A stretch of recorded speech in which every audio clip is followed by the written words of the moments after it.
Remember that magical sound? SNES startup SFX. In 2024, retro gaming is bigger than ever, but which consoles actually deliver that perfect nostalgia hit? Cartridge insert sound. After collecting dust in Mom's attic for this review, we found number 3 plays games better than the originals. Pause. Links below. Press start now.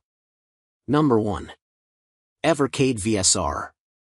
With an authentic, minimalist 1980s aesthetic, this retro gaming console offers an eclectic mix of classic games from different systems and publishers, including titles like Missile Command, Double Dragon, and Speedball 2. Games come in collections on physical cartridges that mostly cost between $20 and $30. There are more than 500 officially licensed games from Atari, Technos, Data East, Codemasters, and Pico Interactive, but new releases are rolling out all the time. Pop the flap and you'll find space for 2 cartridges inside. Press the power button, and a light strip blinks to life and turns red, followed by synthwave music and high-resolution box art that gives you the retro feels. The rectangular controllers remind me of NES controllers with shoulder buttons, but they are probably the weakest element here, too lightweight and not comfortable for long play sessions. Number 2. Evercade EXP-R. The original Evercade, 8 out of 10, Wired recommends, was a handheld console that debuted in 2020, offering the ability to play titles that were available on old systems like the NES, SNES, the Sega Genesis, Mega Drive, Atari Lynx, and the Mattel Intellivision. The improved version, the Evercade EXP, 7 out of 10, Wired review, supports the same games and still has a 4.3-inch screen, but it's a much sharper IPS panel. There's also USB-C charging and tape mode for vertical shooters, which makes for a solid upgrade. It's not without its faults. Build quality is questionable, and the button layout can be awkward, especially for tape mode. You can still plug it into your TV with a mini HDMI to HDMI cable. Number 3. Atari 2600 Plus.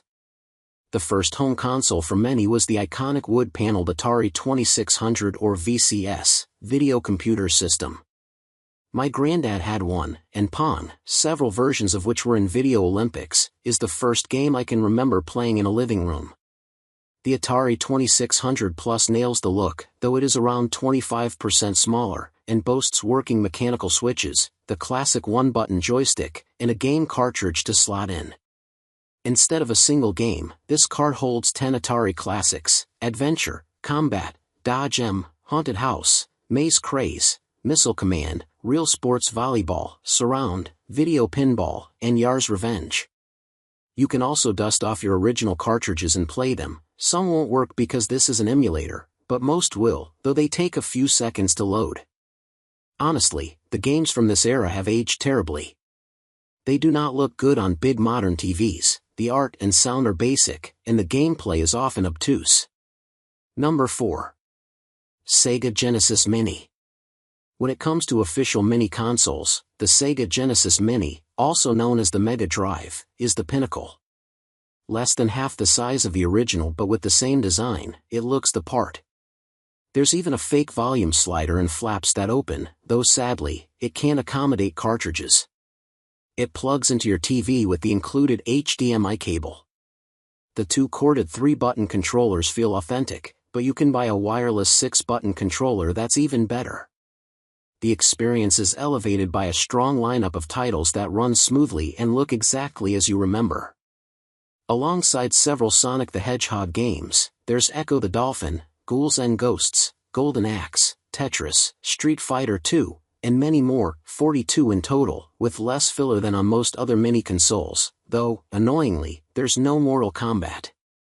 Everything is tied together neatly with specially composed menu music from the talented Yuzo Koshiro. Of all the consoles I tested, this was the most evocative. Number 5. Arcade 1-Up Pac-Man Deluxe Arcade Machine. Much of the joy of retro gaming is in recreating those special moments from childhood, and the arcade is where my love of gaming began. I've had my eye on Arcade 1-Up's cabinets for a while, as they seem like the next best thing to finding an authentic old cabinet. Few games are as iconic or universally appealing as Pac-Man, and this cabinet packs in all the best Pac-Man titles: Pac-Man, Pac-Land, Pac-Man Plus, Super Pac-Man, Pac-and-Pal, and Pac-Mania, with room for extra arcade classics like Galician, Galaga, Dig Dug, and Rolling Thunder. I enjoyed putting this together. It's a replica, so the coin slots are fakes, but the marquee lights up. It has a 17-inch color LCD screen, and you get authentic feeling arcade controls. The big surprise was how much my teenage kids love the Pac-Man arcade machine. We spent hours gaming on this. So, which of these classic beasts is joining your collection? Pause. Debate in the comments. SNES versus Genesis fans. I want fire. One Up Sound. If we just rewound your childhood, hit that like button, share with your old gaming squad, and subscribe for more Time Warp tech. Quick cut. Next week? We're unboxing something so rare, it'll make these look common.